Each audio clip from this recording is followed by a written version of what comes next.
Afternoon, I'm a big GT fan here. I'm back again after a while. Today we're talking about Smokey Yunick's um, Chevelle from 1967. Now this is where Smokey when he was a crew chief, when he built this car, he actually cheated and started doing things his own way, but he wouldn't do it by the book. He'd he wouldn't do it by the book. What he did is he actually worked around the rules. So if it wasn't in the book, Smokey could do it. So what he did with this car is he done a lot of things to it, like down, shaved it down about an inch and a quarter, so it was narrower. The back, the back of the roof here, where it goes over the window, he actually manipulated so the wind would go over it. It had 11 foot fuel line. So then which was 2 inches big, so he could actually carry a gallon and a half of fuel, which is about, in your money, about 5 liters, 5, 6, 7 liters. But then after all the tech inspections and stuff, then Nascar started getting onto him about why his car was so different. So one funny story was with the roof, he actually told him that he actually made a template for this car before he went to race it, and before his driver went to race, and then funny enough, he actually built another car exactly like this one, and put it in the parking lot. And then when they come up to him and said, well, you know, there's something wrong, it's totally different. He goes, well, let's go down to the parking lot and well, there's a Chevelle in the parking lot. Let's go and let's go and put my template I've made. Let's go and put it over that. And being the exact determined car that Smokey made out in the parking lot as well as this one, it the the template went over it. Not a worry in the world. But then he done a lot of stuff to this. He recessed the floor pan, so all the floor pan could actually. What it did is that actually there was no wind resistance under everything. So all your tunnel, all your gearbox, all the exhaust and everything went underneath it. There's no wind could grab it. He shaved the bumper bars, and then with the inside, what he did with the firewall, he actually made the car thinner within the firewall area, and like there's a lot of other little bits and pieces that he did to this car. But the funniest story I heard that he did was when he went through tech inspection. He actually took because what he used to do, he used to put a basketball in the he put a basketball in the fuel tank. So what he did, instead of it being a 20 gallon, like instead of it holding 16 gallons, it'd hold 22 gallons with the basketball deflated. So he made a bigger tank for this car as well, a bigger fuel tank. So when he blew the basketball up, it'd have your regulated 16 and a half gallons of fuel. And then when he deflated the basketball, because back then it was supposed to be stock car racing, like everything had to run equally. So yeah, with NASCAR, you had to run equal and weren't allowed to think. So it was the upper advantage. So what Smokey did was when he deflated the basketball, he had 22 gallons in there. And then tech inspection got him, the marshals got him, put him in.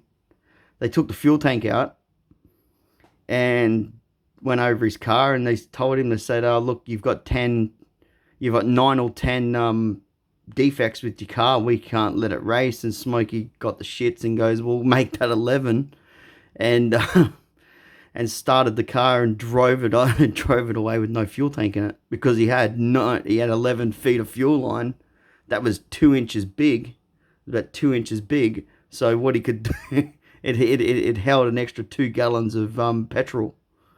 So yeah, that's just the funny thing that used to happen in NASCAR. Junior Johnson was the same. He used to find the way to cheat as well. And Roger Penske, he was the biggest cheater of them all. He when he went to Trans Am series, he had a Camaro that was acid dipped. They acid dipped it in they acid dipped it, so it was all light. So so the body was actually paper thin, but it had all all bar work and everything in it. And then when one of the marshals put their board on the Camaro, like the clipboard, it actually fell in, and they went away. Oh shit, what happened here? But yeah, but this is what NASCAR used to do with all their cheating game. This is how restrictor plates came in 1970s with your big wing cars, your Daytona Chargers, and your the Superbirds as well.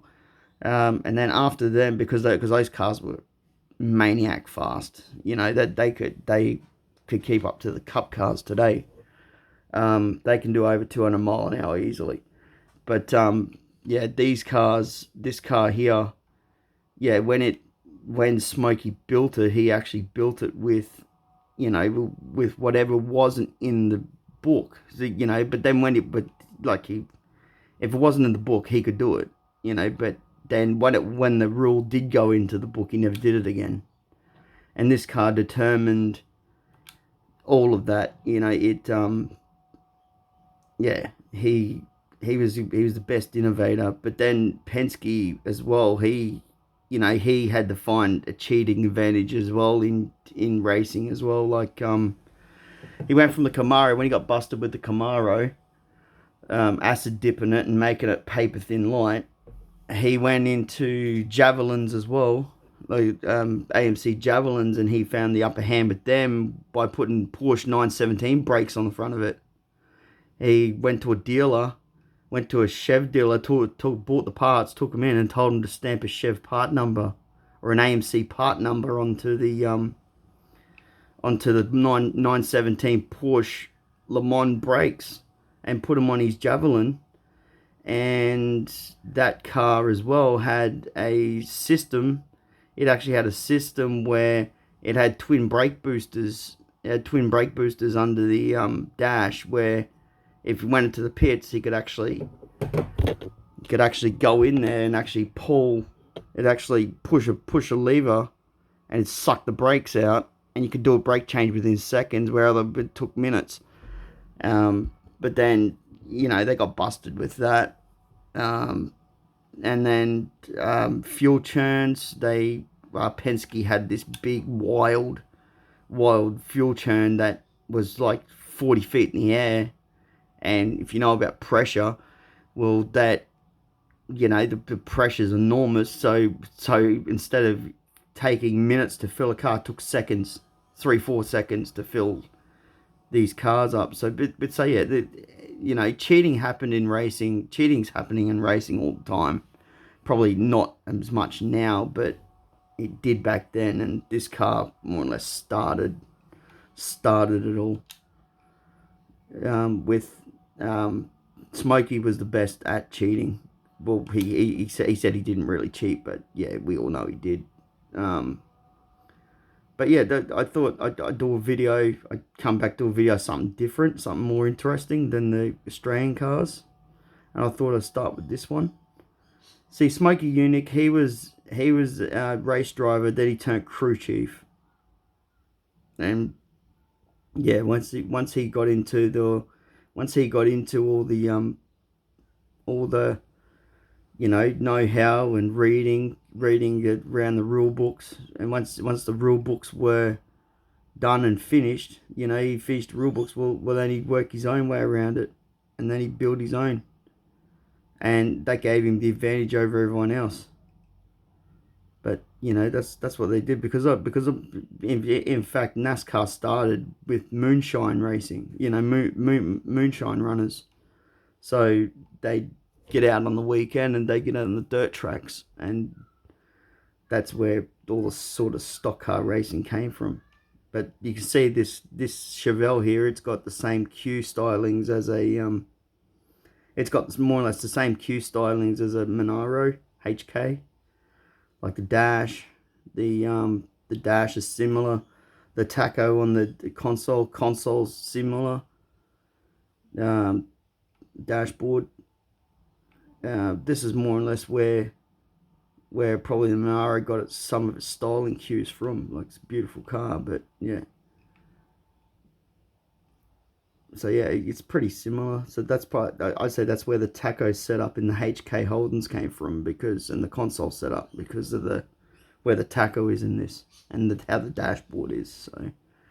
So yeah, something interesting, something different, and maybe we'll start getting into some of these cars instead of the Aussie cars, if you guys are interested in that. And yeah, I hope you liked this review on Smokey Yunick's Chevelle, the best cheater in racing, I reckon. So you know, he actually you know, put it up the big guys with this, and made sure that he had the upper hand, which he did. But then once he got found out, he never did it again. So he really wasn't classed as a cheater. He just was an innovator. He wrote the rule book for NASCAR and other freaking race. I reckon he wrote the rule book for racing, for all the racing and reviews, and for all the marshals. But you know, they all had to run equal. Even I remember one story with the Salikas in rally. Well, they had a paper thin gasket in the restrictor, because they restricted for 300 horsepower in rally, the Salikas, and it used to suck the paper thin gasket into the throttle bodies. So they'd have 30, 40, 40 more horsepower. And there was one story of the Ford Civics. Oh, sorry, not Ford Civics. The Ford Focuses. They had an upper hand with the catch can on their turbos in rally. They actually had with the bumper bar, the back bumper bar, they had a catch can. So what had happened is it never leave boost. It always had boost because they had a catch can in the back under the back bumper bar, to catch the boost and actually feed it back to the turbo, so it was on boost all the time. It never had a wastegate. So yeah, but that's what cheating in them days were. You know, it was to get the upper hand on people. It wasn't, you know, it's to make it more interesting. You know, I remember my stepfather Lex, he told me when he was in Speedway that he always used to cheat. He ran a Valiant.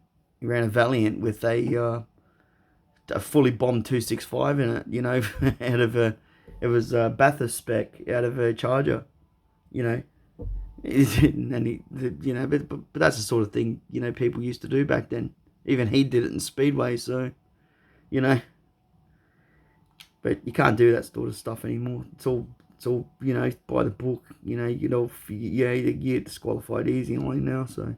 But anyway, I hope you like that, and I shall get back to you with another video soon. Big GT fan out.